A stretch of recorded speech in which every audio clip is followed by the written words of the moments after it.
London, 1837. Gas lamps flicker in the damp fog. The sound of carriage wheels rattles on cobblestones. Inside a cramped printing office, a young man waits anxiously. His story, about a funny, bumbling character named Mr. Pickwick, is about to be published. The man doesn't know it yet, but this moment will transform him from a near-forgotten clerk into the most celebrated writer of the Victorian age. His name? Charles Dickens. Charles Dickens was more than just a novelist. He was a social critic, a reformer, and a voice for the voiceless. His stories expose child labor, debtors' prisons, and the crushing poverty of industrial England. Yet they also offered humor, unforgettable characters, and the belief that compassion could change society. Over the next 15 minutes, we'll journey through Dickens's extraordinary life, from a childhood scarred by hardship, to the heights of global fame, to the personal struggles that shaped his final years. But to understand Dickens the writer, we must first understand Dickens the boy. Charles John Huffam. Dickens was born on February 7, 1812, in Portsmouth, England, the second of 8 children. His father, John Dickens, was a cheerful man with expensive tastes and little sense of money. His mother, Elizabeth, dreamed of running a school. The household was often full of laughter, but always dangerously close to debt. When Charles was 5, the family moved to Chatham in Kent. Here, Dickens found joy in books. He devoured adventure stories, Robinson Crusoe, the Arabian Nights. He staged puppet shows for his siblings, already practicing the art of performance that would later captivate thousands. But by 1822, the happy days were over. John Dickens's debts caught up with him. The family moved to Camden Town in London, a place of cramped housing and grinding poverty, and soon came the event that would haunt Charles for the rest of his life. At just 12 years old, Dickens was pulled from school and sent to work. His father had been arrested and thrown into Marshalsea debtors' prison. His mother and younger siblings moved into the prison with John, leaving Charles to fend for himself.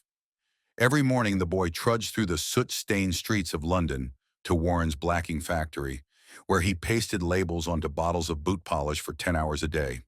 His small hands grew raw from glue and grime. The other boys mocked him as a gentleman's son fallen low. For Dickens, it was pure humiliation.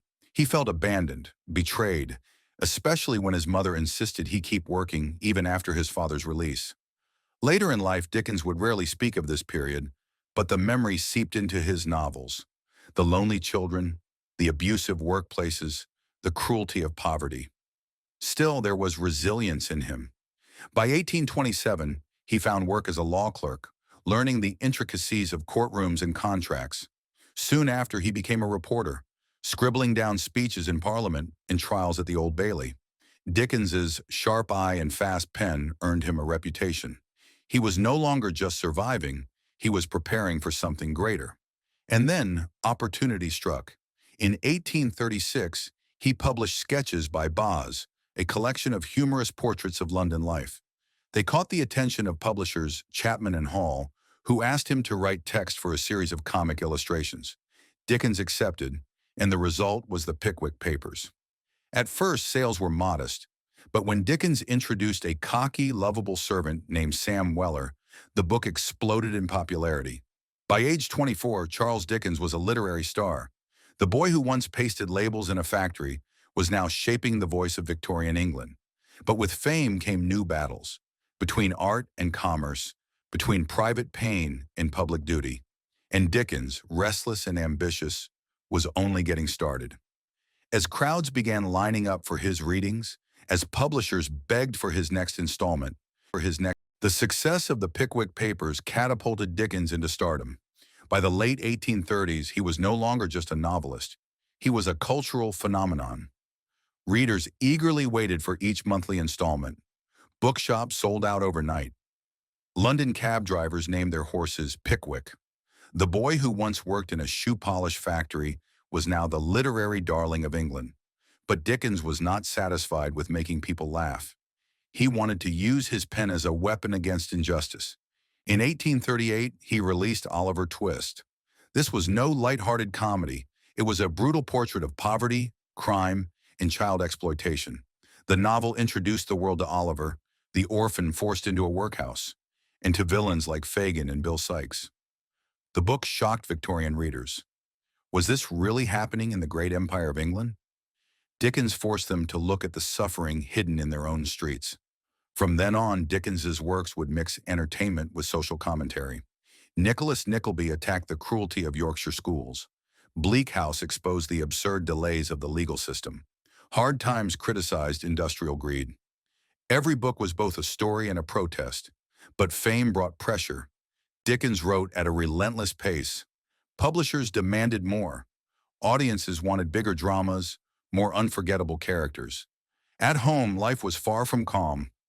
In 1836, Dickens had married Catherine Hogarth, daughter of a newspaper editor. The couple had 10 children, but the marriage grew strained. Dickens's energy was boundless. He loved parties, travel, public readings. Catherine, quiet and domestic, could not keep up. As years passed, resentment grew. Dickens often blamed her for his unhappiness, even as he drove himself deeper into work. There were also ghosts from his past. The memory of the blacking factory never left him. In David Copperfield, his most autobiographical novel, Dickens gave the young hero the same humiliating childhood job. Writing was his way of exorcising pain, but it also reopened old wounds. By the 1850s, Dickens had become not only England's most famous novelist, but a global celebrity. His books sold in America, Europe, and beyond. Crowds gathered outside his home in Tavistock Square, begging for autographs. His characters, Scrooge, Tiny Tim, Miss Havisham, were household names. Yet with adoration came scrutiny. Dickens demanded absolute control over his career. He argued with publishers, quarreled with editors, and kept punishing schedules. His readings were theatrical events. He acted out every line, throwing himself into the voices of his characters until he collapsed in exhaustion. Behind the stage lights, personal turmoil grew darker. In 1858, Dickens separated from Catherine after more than 20 years of marriage. Rumors spread of his relationship with a young actress, Ellen Ternan. Victorian society whispered, and newspapers hinted at scandal. Dickens, who preached morality in his novels, now lived in conflict with his own ideals. And still, he worked. Night after night, page after page, Dickens poured himself into stories that revealed the beauty and brutality of human life. His pen was both his escape and his burden. But this furious pace could not last forever. As Dickens pushed himself harder, his health began to falter. The stage was set for triumphs and tragedies that would define the later years of his life. As he prepared for his most ambitious works, as he stood before cheering crowds across the Atlantic, later works, exhaustion, and final years.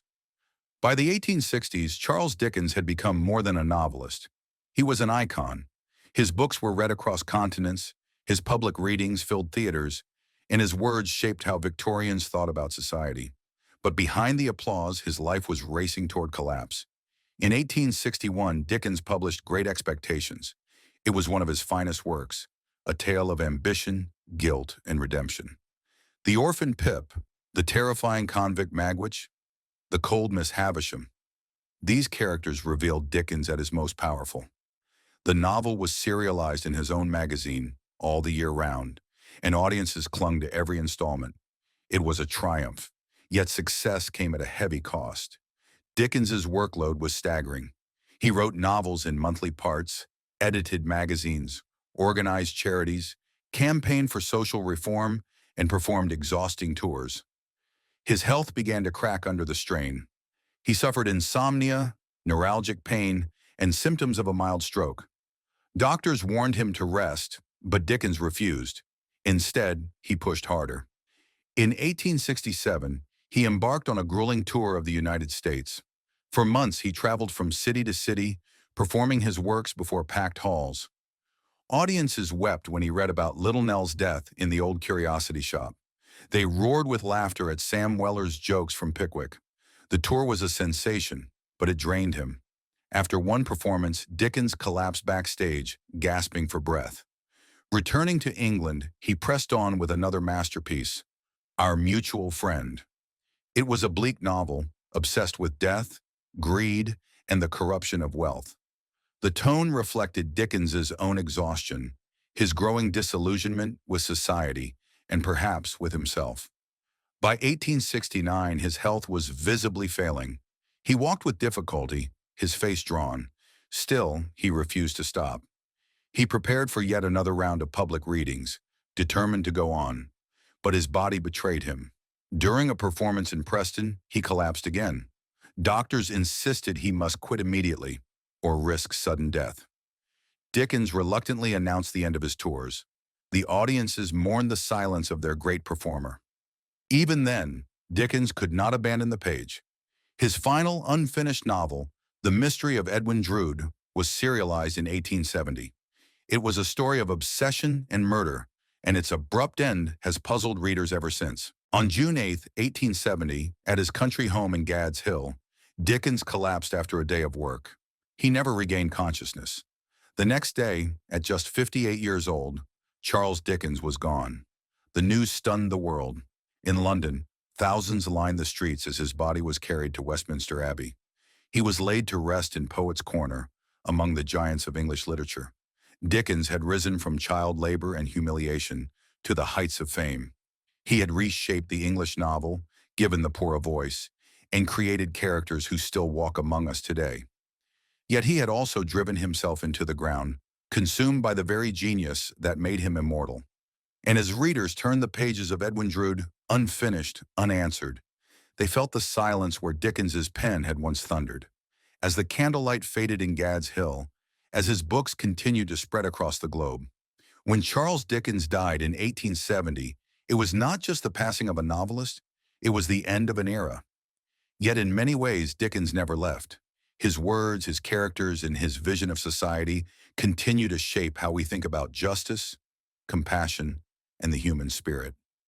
For Victorians, Dickens had been more than entertainment. He was a mirror. He forced middle-class readers to see what they preferred to ignore: child labor, hunger, corruption, the cruelty of institutions. But he did not only expose misery, he gave readers hope. His story said, people can change, society can reform, hearts can open. That is why Scrooge's redemption in A Christmas Carol still resonates. The miser is not doomed to greed forever. With compassion, he transforms. Every Christmas, families across the world revisit that story. They see not just a ghost tale, but a call to kindness. Dickens also transformed literature itself. Before him, novels were often long, meandering, and aimed at elites. Dickens made the novel a popular art form, serialized for ordinary readers, consumed month by month. He gave the world cliffhangers, memorable character voices, and sprawling narratives that felt alive. In doing so, he made reading a shared public experience. His influence reached far beyond books. Social reformers cited his works when pushing for new child labor laws, improvements in education, and prison reform. Politicians and preachers quoted him. Stage plays and early films adapted his stories. Even today, modern writers, from J.K. Rowling to Stephen King, acknowledge Dickens as a master of character and suspense. Yet his legacy is not just in institutions or literature. It is in the images he gave us.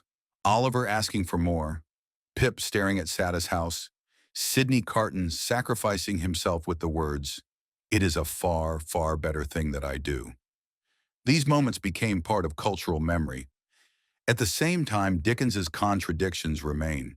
He fought for social justice, but treated his own wife harshly. He gave voice to orphans, but silenced his mistress, Ellen Ternan. He believed in compassion, yet pushed himself mercilessly until his body broke. These complexities remind us, genius often walks hand in hand with flaws. Today, Dickens remains alive in countless ways. His novels have never gone out of print. Museums preserve his homes. Films, television dramas, and theater productions continue to retell his tales.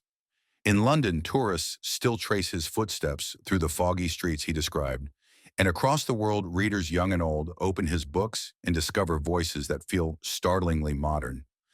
More than 150 years after his death, Dickens still asks us the same questions.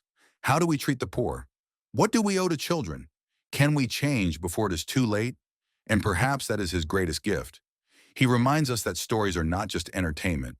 They are calls to action. So the next time you pass a homeless person on the street or hear of injustice in your city, remember Dickens. Remember how he turned his pain into pages, how he gave the voiceless a voice. Because Charles Dickens is not only history, he is a challenge to see, to care, and to act.